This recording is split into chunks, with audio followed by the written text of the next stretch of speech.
Deus em Cristo continue nos abençoando nesta manhã de... É domingo, né? É domingo. Estamos meio sem noção. Por incrível que pareça.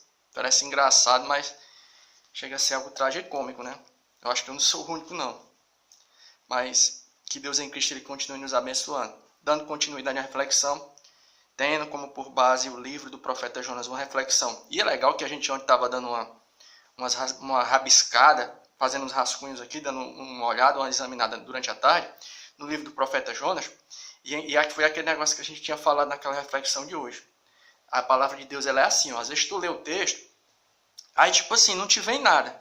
Mas aí depois tu lê o texto de novo e começa a vir um monte de coisa. E a gente começou a rabiscar um monte de coisa. Eu pensei, rapaz, se a gente for querer fazer isso aqui, foi o que a gente estava pensando mesmo. Se a gente fosse passar um tempo aqui trabalhando com o livro do profeta Jonas, dava para fazer um livrozinho de esboço. Tipo, a palavra é essa mesmo. Era uma revista de escola bíblica dominical. Né? Mas a nossa intenção não é essa.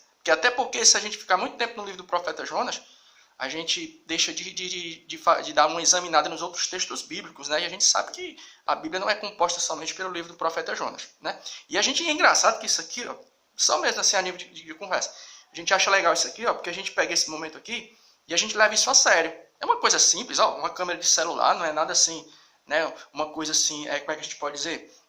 Uma coisa de top, né? Uma coisa de top. Ixi, aí, não, é um negóciozinho simples, é um vão que a gente tem aqui na nossa casa. E a gente resolveu fazer esse trabalho, porque a gente pega muita coisa e a gente anota. Ó. E nem tudo que a gente anota, a gente às vezes tem oportunidade, né, de ministrar, de pregar. Aí, ó, um arrumo de caderno ali. A gente pegou, sabe uma coisa? Vamos começar a pegar isso aqui e compartilhar nas redes sociais. É tão bacana, às vezes você está assim, surge uma pessoa e tal, e começa a conversar e abençoa a gente por intermédio de uma reflexão bíblica, né? Mas vamos lá. Livro do profeta Jonas. Vamos repetir a leitura que a gente fez ontem, né? E veio a palavra do Senhor a Jonas, filho de Amitai, dizendo: levanta-te e vai à grande cidade de Nínive e clama contra ela, porque a sua malícia subiu até mim. Até aqui, o verso 2. Primeira coisa que a gente pode tirar aqui, ó. Pega a tua Bíblia aí, se tu tiver com a Bíblia, né? E sublinha a palavra levanta-te e vai a frase levanta-te e vai à grande cidade de Nínive. O que a gente pode tirar daqui, ó? O seguinte: Deus deu um chamado a Jonas e deu uma direção. Jonas toma um posicionamento e vai até a cidade de Nínive. Deus simplesmente não disse assim para Jonas: Jonas, levanta-te. Não, Deus, além de cobrar de Jonas assim, um posicionamento, ainda deu uma direção. Que direção foi essa? Vai até a cidade de Nínive e clama contra ela. O que é que a gente já tira daí? É que sempre que Deus se direciona até mim, até você, por intermédio de um chamado ministerial, Deus não simplesmente diz assim, eu te chamei, não. Deus, além de chamar, ele dá uma direção. Ele diz o que você tem que fazer. Aí você me pergunta, irmão Messias, de que maneira essa direção ela se manifesta? Tem 3 maneiras. Né? E vai até se assemelhar ao que a gente fala em outra reflexão. Existem 3 maneiras de Deus nos dar uma direção. Primeiro, Deus pode usar alguém. Deus pode usar alguém. Né? A gente que está inserido em um contexto pentecostal, a gente usa essa frase, né? Fala, vaso. Né? Deus pode usar um irmão, por intermédio de uma palavra, por intermédio de um dom profético. Deus pode dar uma direção para a gente. A segunda maneira de Deus nos dar uma direção, porque além de Deus chamar e de cobrar de nós um posicionamento, ele nos dá uma direção. Deus deu uma direção para Jonas. Vai até a cidade de Nínive. Ele disse para onde ele tinha que ir. A segunda maneira de Deus nos dar uma direção. Deus pode falar ao nosso coração. Ele pode falar ao nosso coração, né? Por intermédio de uma direção, ou também dependendo da intimidade que você tem com Deus, você pode ouvir a voz dele de uma forma bem audível. Tá ficando doido ou não? Nós somos crentes em um Deus vivo. Deus ele pode falar de forma audível sim, né? Falar ao teu coração, falar o teu nome, de maneira bem clara. Esse irmão tá ficando doido. Não é doido isso não, meu querido. Pensa num cabra cético. E para você me provar alguma coisa, eu brincando às vezes, eu digo assim para as pessoas, você conhece um crente ateu?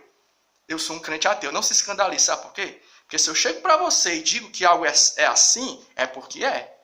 Se eu digo é porque eu já vivi, eu tenho essa experiência. E para você me provar alguma coisa, se você me conhecesse pessoalmente, você diria o seguinte: rapaz, o irmão Messias é tão incrédulo, para você conseguir convencer ele de algo, você tem que se esforçar. Então, se o irmão Messias está falando que é porque realmente existe sim essa probabilidade de Deus ele falar em um som audível, dizer teu nome, falar, vai até tal lugar, dependendo, é claro, também da tua intimidade com Deus e do propósito que ele tem com você. A terceira maneira de Deus falar conosco e nos dá uma direção. Essa aqui é a base de todas as bases. Nós estamos inseridos em um contexto pentecostal, mas nós cremos que tudo que acontece em nosso meio tem que passar por um crivo. E que crivo é esse? A palavra.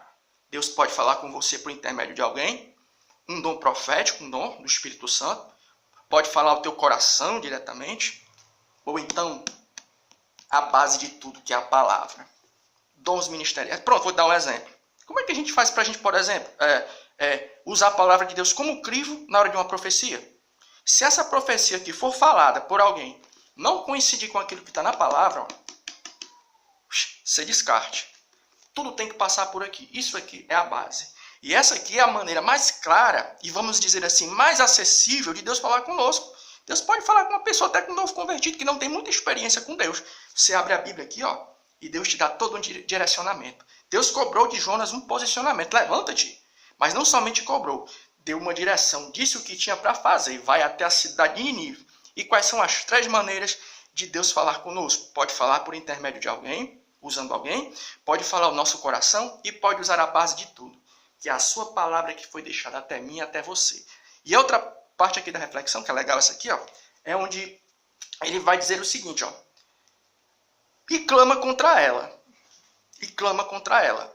A mensagem que Jonas tinha que levar não era uma mensagem tipo assim, olha, Deus vai abençoar você estudinho, faça assim que Deus vai dar um retorno e tal, faça assim que Deus... Tipo, você sabe, né? A chamada teologia da prosperidade.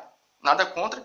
Prosperidade é de Deus. Deus pode fazer prosperar. Apenas não é regra. Deus fez Salomão ser um dos homens mais prósperos do seu tempo. Mas o mesmo Deus que fez com que Abraão, José do Egito, fosse o segundo no comando do Egito, o próprio Salomão fosse as pessoas mais prósperas do seu tempo, foi o mesmo Deus que permitiu com que o apóstolo Paulo tivesse a sua cabeça cortada sobre um capitel por soldados romanos. Desculpa aqui a comparação. Do ponto de vista humano, Paulo foi um dos maiores escritores do Novo Testamento, o maior teólogo da igreja primitiva. Mas ele foi morto como um porco. Pegou bem o pensamento? Pega o pensamento. Jonas foi para levar uma palavra assim, ó, clama contra ela. Jonas não foi para levar uma palavra para massagear o ego de ninguém, não. Massagear o ego de ninguém, não. Não foi, ei, Deus vai te fazer prosperar. Nada contra a teologia da prosperidade, porque a prosperidade é bíblica. Mas o grande problema está em quê? É que prosperidade não é regra.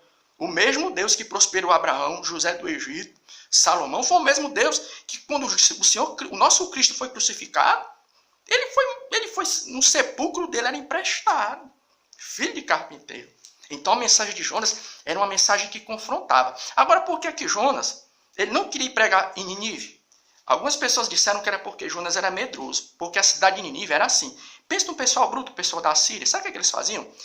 Umas pessoas eles esfolavam vivas e outras eles pegavam as caveiras das pessoas e faziam pirâmides. Então, o que levou Jonas a fugir e não querer levar a mensagem para Nínive foi o medo do povo, foi o medo não, sabe o que foi? Quando tu lê o restante do texto bíblico, tu entende que era um tipo de ressentimento, porque ele pensava assim, tu é doido, se eu for pregar para esse povo aí, esse povo se converter, povo ruim desse, eles não merecem a graça de Deus. Tu tem que ser fulminado. Então, quando você lê todo o livro de Jonas, o que é que nós entendemos? É que o que levou Jonas a fugir do chamado, de forma inicial, não foi o medo do povo de Nínive em si, mas foi o medo do povo ser salvo. É tanto que depois, quando o povo, no finalzinho do livro do profeta Jonas, se converte, ele fica assim, tipo a impressão que dá essa, ninguém foi fulminado, trazendo para os nossos dias. Às vezes nós também somos assim. Às vezes nós achamos que a misericórdia de Deus, isso aqui serve para o Messias também, só é para a gente. E a gente acha que a misericórdia de Deus não é para os outros. Mas que em Deus em Cristo, nessa manhã, Ele possa abrir a nossa mente, o nosso coração, né? E que nós possamos meditar um pouco mais na palavra de Deus, e não somente ler, mas também que Deus ele abra o véu do nosso entendimento, para que nós possamos extrair coisas úteis da palavra. Porque ela está aqui, ó, viu? Glória a Deus. Aleluia. Tchau.